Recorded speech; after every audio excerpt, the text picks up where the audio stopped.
Hello, San Pablo, Marlo Magtibay here at nandito tayo ngayon sa SM City Lipa sa Batangas Province para saksihan ng isa sa mga mini events na nagsisirculate sa buong SM in regards sa mangyayaring One Piece live action sa Netflix na lalabas ngayon. At syempre nandito ako kasama mga kaibigan ko na naka-cosplay, One Piece man related or hindi, but everybody is still welcome para ma-witness, mag-participate sa nagaganap na gathering na ito. So, kunin natin yung pagkakataon na maka-interview ang ilan sa mga nandito habang sinasamantala natin ang holiday na ito. Siyempre, holiday ngayong araw na to. Kaya panoorin nyo yung aming mga escapades, mga adventures, mga nakakatuwa at nakakatawang mga pangyayari dito sa loob ng SM City Lipa. So yun, maggagala tayo dito sa buong SM City Lipa para maka-interview na ilang mga cosplayers dito, One Piece man or not related. Syempre simulan natin dito sa mga simula sa One Piece related. So yun, hello sa iyo at pakilala ka at what character are you portraying? My name is, for cosplay, I go by Aoi-chan, Aoi Matsukawa. I am cosplaying Fem Zoro from One Piece. Okay, why Fem Zoro yung pinoportray mo today?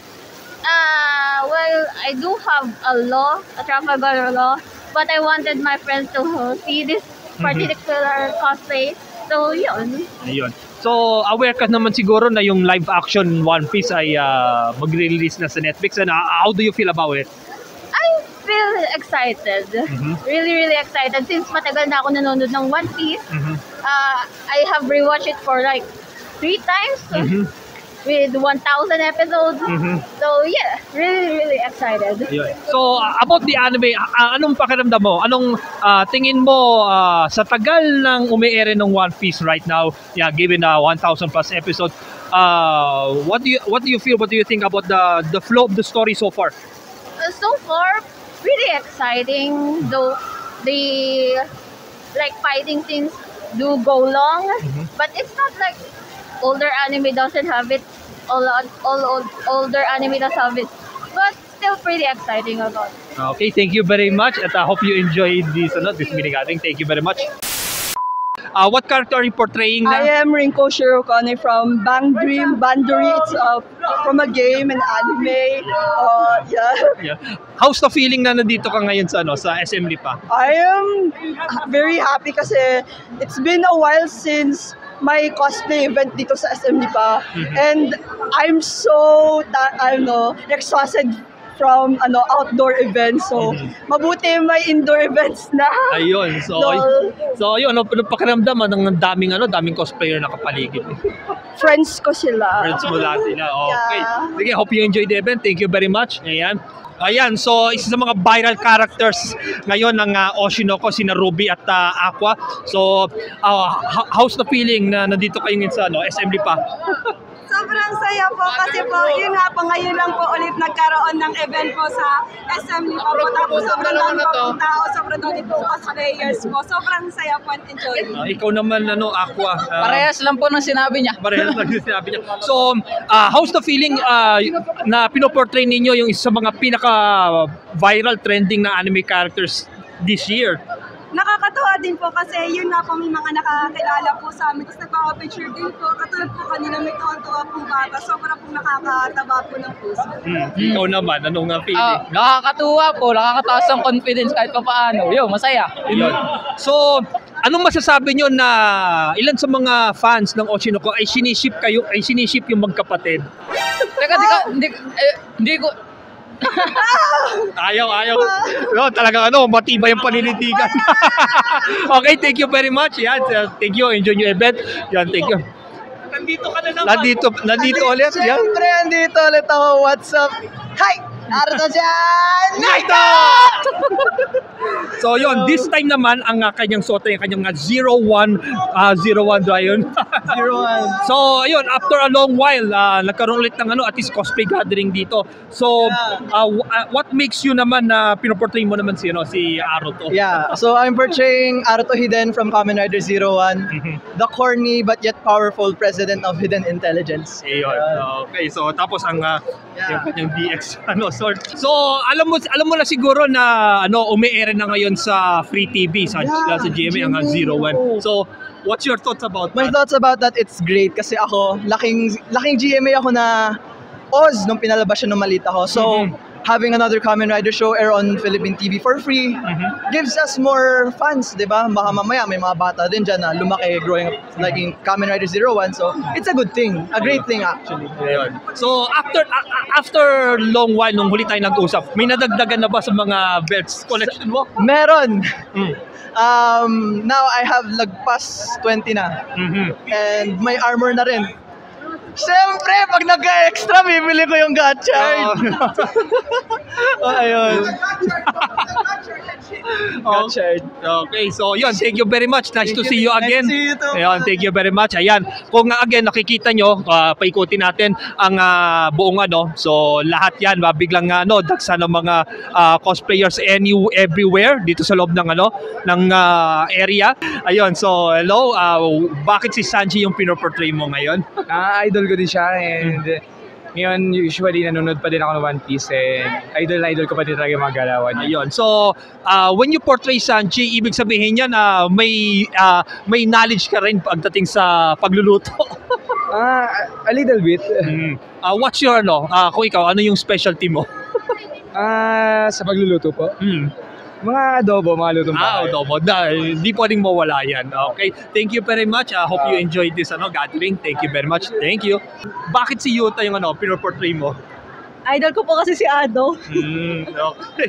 So, any songs na kabisado mo? Pwede ako mag-Linkin Park, charot. Pwede naman. Ayun. So, how's the feeling na after a while ay nagkaroon ulit ng cosplay gathering dito sa Lipa, particularly dito sa SM? Ayun, kasi parang yung last event dito noong 2018 pa. So, ang tagal-tagal na. So, parang ang refreshing na, ay wow, may event ulit dito sa SMB pa. Ayun, okay. So, yun, any shoutouts? Sige. Shoutout po sa mga kaibigan ko na nanonood ng vlog. Ayun, okay. Yan, si Yuta. Maraming salamat. Thank you. Hindi ka namin. Okay, thank you. Okay, yun. Ayon kay Carlo, siya ay si the Doctor of Arc Knights yun. Bakit si Doctor yung pinortray mo? Doctor is a very mysterious character. Kaya I like cosplaying mask characters a lot. So that's why I choose Doctor. And also, honestly, he looks badass. Yun. So, How's the feeling of having a cosplay gathering here in Lipa? to be honest, this is my first cosplay ever. And this is my first cosplay gathering, so it's all fun. And in all honesty, it's fucking hot. Okay, but you can endure. Yeah, I can endure. Okay, for the sake of the character. Yan. Thank you very much and hope you enjoy this gathering. Thank you. Bakit si Luffy? Kasi po mabait.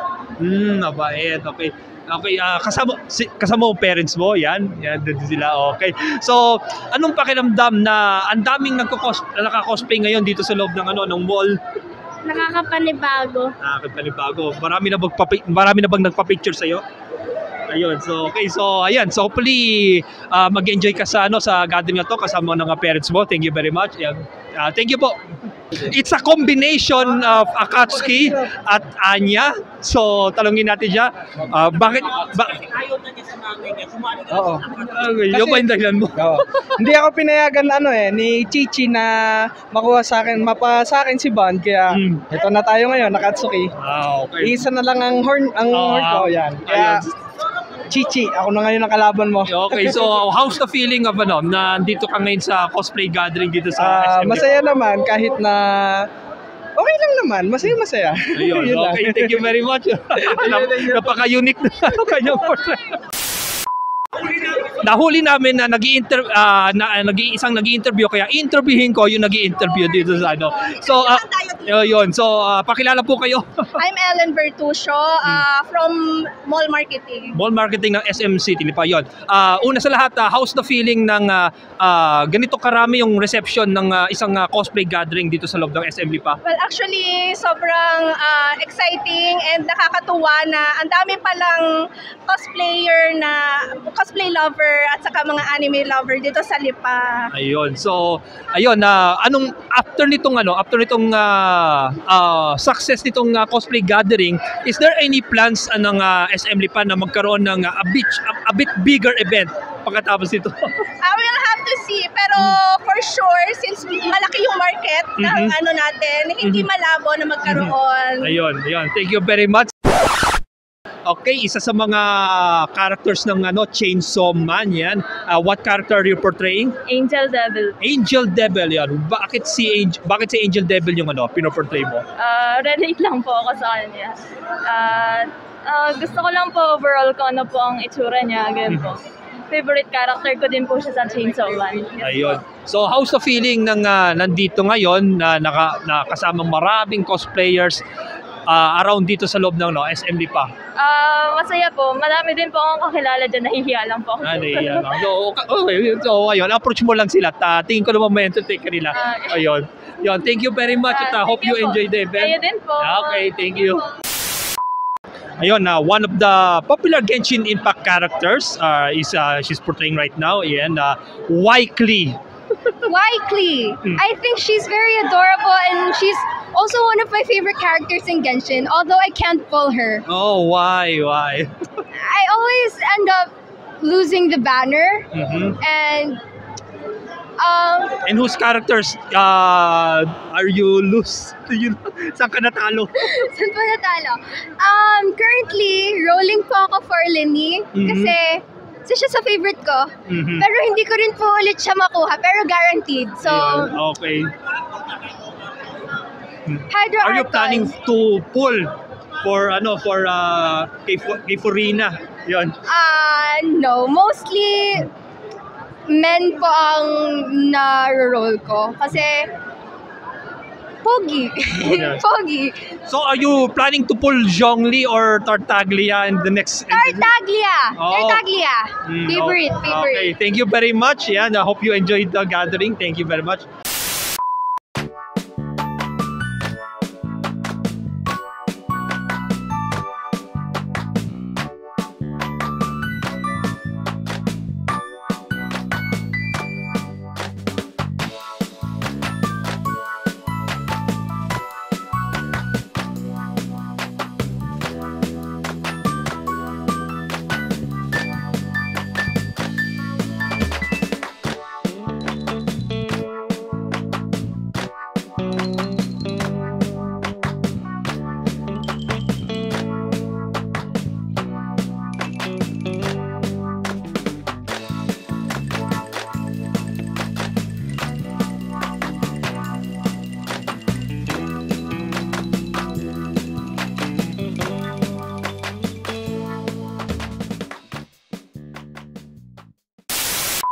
Ayun, at yan ang mga naging kaganapan dito sa loob ng SM City Lipa.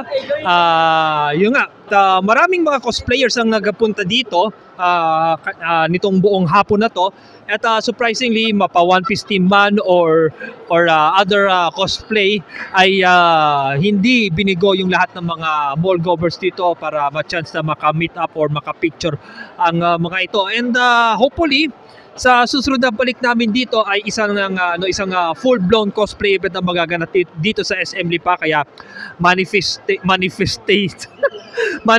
tayo diyan. So maraming salamat sa mga taga SM City Lipa sa pagkakataong binigay ninyo sa mga nandito, lalo ng inyong likod na nakipagkatuwaan sa ilang mga staff dito.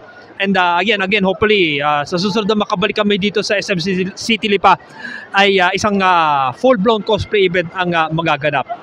Yan, special shoutouts kay Ma'am Ellen May Virtuoso, Marketing Officer ng SM City Lipa. Maraming salamat sa pakipagkatuwaan ninyo sa amin. At hopefully, makabalik kami dito next time, this time, isang full-blown cosplay event na magaganap dito sa SM City Lipa. Kaya SM San Pablo, baka naman. Pablo, baka naman. Baka naman. And with that, marami pong salamat sa inyong panonood. Mag-subscribe lamang po kayo sa Anime Kabayan YouTube channel. Like and share.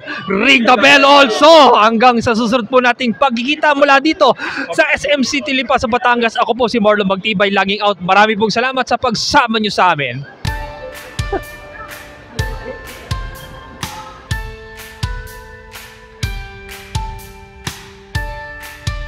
Ngayon ko lang sasabihin ito, pero walang kilos ang SM San Pablo dito. SM San Pablo, baka naman. Mukhang maunahan pa kayo ng Santo Tomas. Bagong bukas. Baka mauna pa kayo. Baka mag-event pang Santo Tomas kaysa sa inyo. Mahiya naman kayo. Ayun na, tuloy yung vlog. What's up? Namus ko kayo mga guys. Kabayan TV, let's go. Kabayan TV ba? Anime Kabayan, let's go. I'm Brock from Laguna. So, na-miss ka namin. So, kamusta naman ang yung journey mo? So, Na-miss ko ang Coscom sa Maynila. Shoutout sa mga late na ba ako? Kaya kanina okay, vlog, let's go. so yun. Game. So, anong feeling mo na nakabalik ka dito? Ang saya. My guys, na-miss ko kayo, let's go. 1, 2, 3, go. Donut.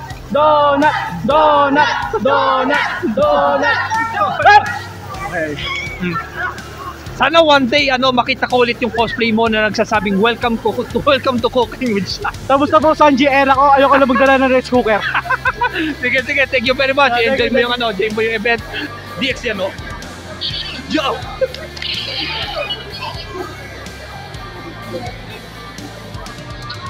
Hey, si! Yun! Ayun, interview. Ayun, so this time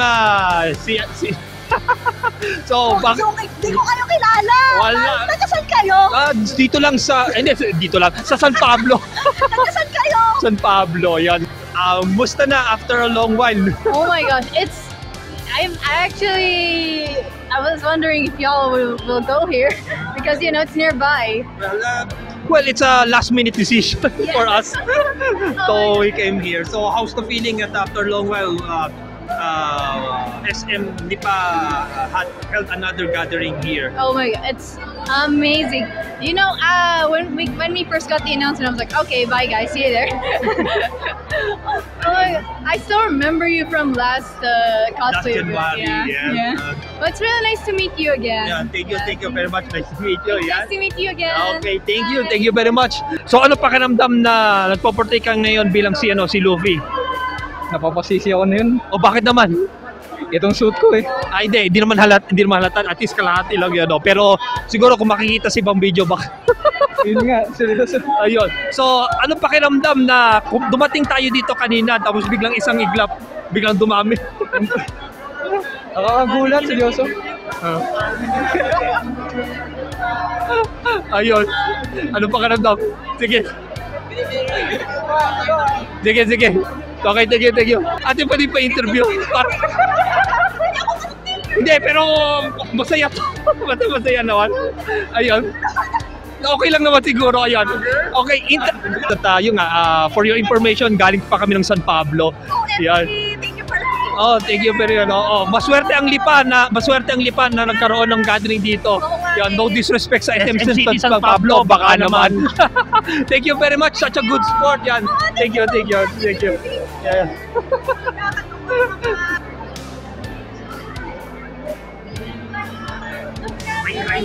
May crime scene dito. Yeah.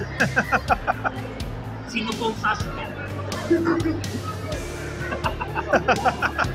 Wow, pinagmalaki pa.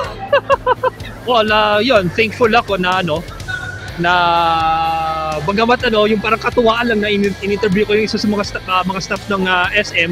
Pero mali mo, kung magka-event ka naman dito sa Lipa, why not? Okay.